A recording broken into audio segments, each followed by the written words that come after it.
a really good idea of the things that are going on, and particularly where it is that we live, and based on what it is that we do, we have been privy to a lot of conversations. Mm-hmm. And we're getting ready to have a race relationship in a Station. conversation right now. But Mm-hmm. we're gonna tell you now, we're gonna talk about the things that are wrong with this relationship. Alaikum salam. Tamika, if you would, please share. Because we know a lot of people who need to hear this. Because when we look at racism, Mm-hmm. as Black Muslims, that we look at it in so many different ways. Mm-hmm. People are racist because you're Black and because you're Muslim and And of course, because you're you're pro covered. a lot of socio-economical situations Asians. that. There are so many reasons why Mm-hmm. we can experience racism that other people don't even consider. Mm-hmm. People may say things to you because of what your name is. Mm-hmm. So the gamut, we're gonna look at it a whole different way. But what we're gonna talk about specifically today is the racism between Arabs and Black Muslims. Mm-hmm. Now, when are there others? Sure. Yes. Right. Yes. We're not talking about those today. We'll But get to that them at another time, okay. probably. Right. But today, this is what it is that we're talking about. And what we're going to start at, we're going to tell you some stories. Mm-hmm. Some stories of the things that we've heard, and we really are just repeating it. And some of it we experience as well now. We ain't going to sit here and yeah, say that's not the case. I mean, because even for us, our experience, like, and the event that I'm talking about. Mm-hmm. Okay, so we're speaking at the event. We show up. Mm-hmm. We're there early. People are trickling in. You Mm-hmm. smile. You're greeting people. Mm-hmm.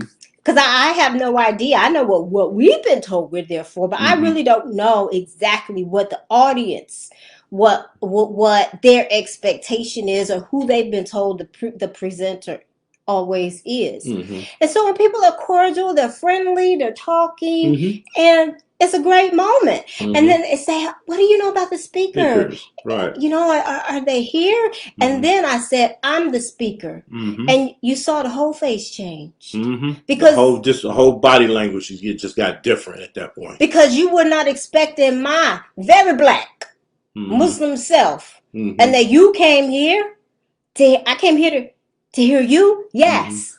And in some instances, you're being looked at because you are standing at the door or you are greeting people. Is that this is the capacity in which you are supposed to be there in? What, standing at the door? As a greeter, yeah. A Walmart greeter? Okay. You know what I mean? As a greeter. That's about the size of what it is that you're going to be doing. That's the initial belief. Mm-hmm. Okay, we're going to give you another one. We have seen Black Muslim scholars Mm-hmm. be approached by Arab Muslims. Mm-hmm. And we're talking about Black Muslim. I'm actually speaking specifically about Black Muslim men, right, who can browbeat them day for day with their formal Islamic scholarship mm-hmm. and academic study. But here you are, you approach them in a condescending manner. You approach them to tell them that they are wrong, not right. based upon anything from a text. Right. You don't have any contextual proof whatsoever. No textual proof whatsoever. But what you do have is your belief in your culture and your upbringing. And so you will start speaking to this teacher or this student or even an imam or even the imam in a way that sounds condescending or comes off as condescending based upon the fact that you believe yourself to be superior. Exactly. And that's it. Mm-hmm. And you wouldn't approach anyone else within your own community like that. But because you don't agree with this Black man, I don't care how much he studied, he needs to hear from me. Or even one of these Caucasian teachers and students that come up, you won't approach them the same way. Because there is nothing wrong with having a question or having a discussion or even challenging a belief. But mm-hmm. your whole approach, mm-hmm. the whole way you go into it, is raggedy from the jump. The walk is raggedy from the start. Mm-hmm. And it doesn't promote dialogue at all. Mm-hmm. And when the two of you part What is it that you think that this person has left that conversation with? Nothing. Nothing beneficial from you. Mm-hmm. Mm-hmm. And so the other one, people call the masjid asking for help, information, resource, and then being asked, what's your race? What's your color? Does it matter? When did it matter? I mean, what is the resource? Is the charity? Is it color coded? Right. There's a question there for, okay, this group here, or is there one for that group there, whatever the case may be. I mean, it's okay. This is what you tell the Arab people that they call for help. This is what you tell the Somalis. This is what you tell the Desis. This is what you tell the black people. Is that how it's set up? Mm-hmm. Why is that even a question when someone calls the masjid for help? You ask what color they are. Mm-hmm. For what? And this goes into, please get some cultural sensitivity training, and do not get it from someone who is going to placate you or make you feel good about yourself. Mm-hmm. We had the cultural sensitivity training on Saturday. Did y'all go? You didn't go. You should have been there. Mm-hmm. And you just feel so good about yourself because you went, and then you go right back and you do the same thing. Your behavior needs to be challenged. Go to learn. Mm-hmm. Go to do something and to be better. Mm-hmm. Because getting someone that looks like you to tell you that you are okay, no, that's very insensitive, as a matter of fact. Mm-hmm. You got something you wanted to say? Well, I'm going to ask you this question, actually. Uh-oh. Right. And so let's kind of give them a real in-depth understanding of why we are talking about this today. Not just because of the things that are going on, but why we're here. We're having this conversation because we've had so many other conversations. Mm-hmm. We've witnessed other conversations that didn't go well. Mm-hmm. They didn't go right because people didn't listen. Mm-hmm. Because people, the first thought was, you may have approached a black person, a black Muslim, and saying, I want to understand. Tell me what's wrong. Mm-hmm. And then the person, and I bear witness to more than one of these, mm-hmm. the person responded, and your response was, but that's not me. I don't do that. Okay, maybe you don't do that, but I'm trying to answer your question. And then as the person answers the question, then you defend. Well, no, my family doesn't do that. And then you start to deflect. And then it goes into, well, what about what happened to the people in my country? What about what happened to us after 9/11? What about what the black people are doing to themselves? Right. You know what? All of that's true. Right. But that ain't what we're talking about. That's not what we're talking about right now. Right. Don't come and ask the question. And then when you start getting the answer, it's not the answer that you are comfortable with. Sit in your discomfort. Because we're all uncomfortable right now. Exactly. Hassan and I, Hassan was ready for this conversation. Just let me say that. But, even before we came on, we're like, that this is going to be uncomfortable. But that's how you progress. That's how you move forward. Mm-hmm. In order to get to a space where everybody has room, you got to go through the tight spots. Mm-hmm. Mm-hmm. So I want to say, if you're going to ask the question, if you want to help, and you want to ask the question for how to help, that is a great start. I won't lie to you. That's a beautiful start. But when you start hearing the answers on how to help, and you don't like them, do not put your hands up to your face like somebody is throwing shots at you, like somebody is boxing you. Don't take that personal. Take it as a thing, okay, this person is trying to tell me how it can benefit them, what service that I, being myself, can go back even to my people and say, hey, this is what they told me they need from us. And at that point, you start the process of helping diffuse a lot of the racism, not only that we have in this country, but even within our masjid, within our Islamic circles. Right, because and then the problem that happens with the with the whole not listening and the deflecting and the defending. What we've seen happen just within the last couple of days is that then the person ends up saying something that definitely feels very racist Right. without even knowing it. Right. But remember now, you're the one that's not racist. And when it came time for you to try to preserve yourself and what you believe was preserving your integrity and remaining intact, you went to a place that you so unintentionally you threw another person under the bus. Under the bus. And you don't even see it. Mhm. And you can't get there because you're not listening. You're not listening to your own children. Your children are coming to us and telling us who it is that they want to marry.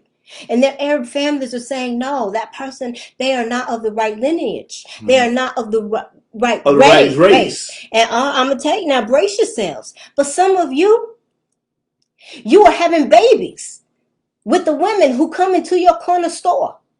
You're not married to these women. Mm-hmm.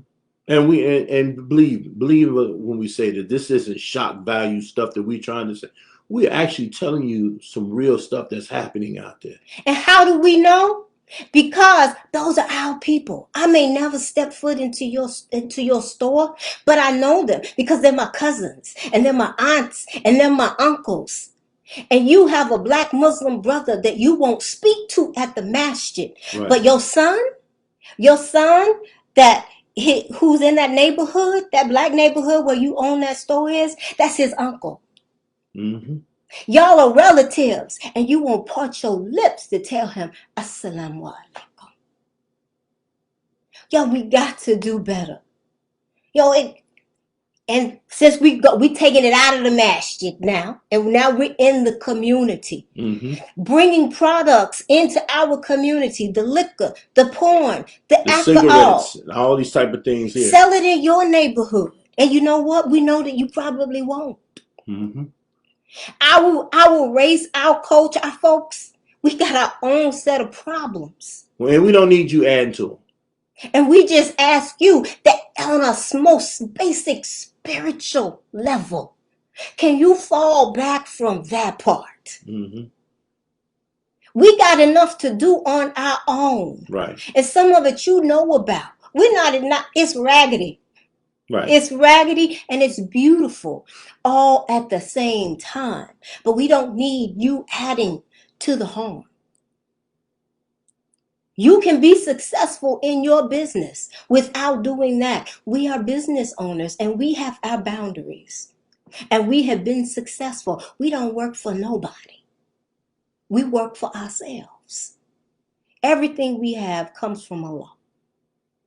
And we have get it by our own hand. And we have said what we're not going to do. Exactly. And we have stuck to that. We have never deviated from it.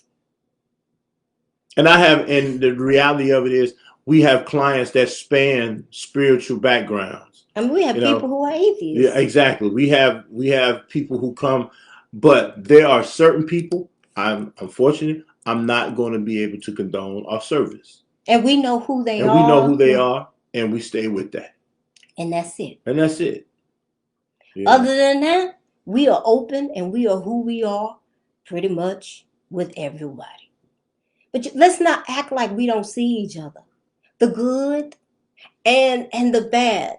But this racism is loud and it's deafening at the same time. You ever seen something that's so loud you can't even hear it? Mm-hmm. It's just that loud. And Islam is such a beautiful thing. And the two of us, we are connected on this most basic Islamic and spiritual connection. And y'all be messing it up. Right. And so I would like to also say this too to my black Muslim friends and followers who have Arab friends. Have a real conversation with them and have them look. Don't defend. Let them know I'm not attacking you. I'm telling you what it is that we need so you can go back to your community and talk about what it is that we need. And then we, in turn, have a mutual responsibility to reciprocate that. So that when you show up right, that we receive it and we extend it and accept it in a way that encourages you to do it again. We have a duty here too. Right. But there are some things that we see that are stopping us dead in our tracks. And it is crossing over within our community. It is crossing into our faith. It is crossing over into our marriages. It is crossing over into economics. And at some point, we all have a duty, the two of us, we have a duty to really look at this and say, this is real uncomfortable. This is very uncomfortable. I don't like hearing this, because I know you talking about me, you talking about my daddy. I don't like that. Hey, but this is how we make sure that we get some change from here. So let us know what you think. And again, we are not restricting this issue to the Arab population. Right. Somali, y'all want to talk tomorrow? Inbox us. Desi, y'all want to talk tomorrow?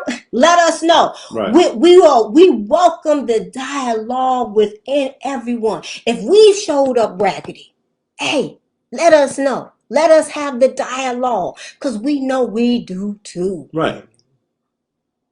But right now, we are having a real experience to the extent where outside my house, outside my front porch, the whole world around me has transformed nationwide. And it is affecting my family. It affects my children. It affects how I mother. It affects how I feel when my husband walks out of the house.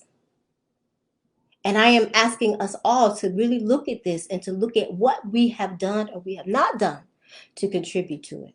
Right. And this is real important, because those of us who are Muslim, who don't feel like we need to be a part of what's going on outside of the Islamic community or whatever, even with the protesting and whatever the case may be, if you're entitled to your belief. Here's the point that I'm saying. We have our own work to do on the inside. So even though that might be going on out there, what are we going to do on the inside? How are we going to work with one another? How are we going to make this whole thing right? Because here's another thing I want everybody to look at. They might see African American, or they might see Arab, or they might see Somali, but the rest of the world see Muslim. And so this is how they judge us. This is how they look at us. They look at us as Muslims. My wife walking around with hijab on, and my daughter's walking around with hijab. My son's walking around with his kufi on, or his thobe on. With our names. Right, and with the names too. The only thing they see is Muslim. Now, African American, they see something a little bit different, right? But they still lump us all in together. If they start coming at us, they come at the Muslims. So even if we don't want to address any things that are going on outside of that, and that's problematic for me, but I'm gonna be honest with you, to each his own in that instance. We still have other work that needs to take place. That's my soapbox. All right. So I won't even tell y'all to let us know what you think in the comments, because I just took a glimpse and you have already started. So please keep the dialogue going. Yes, please. And if, like, again, if you got friends, share this with them, have this conversation, broach this conversation, and let's go to work. It's not going to change overnight, but it can start tonight.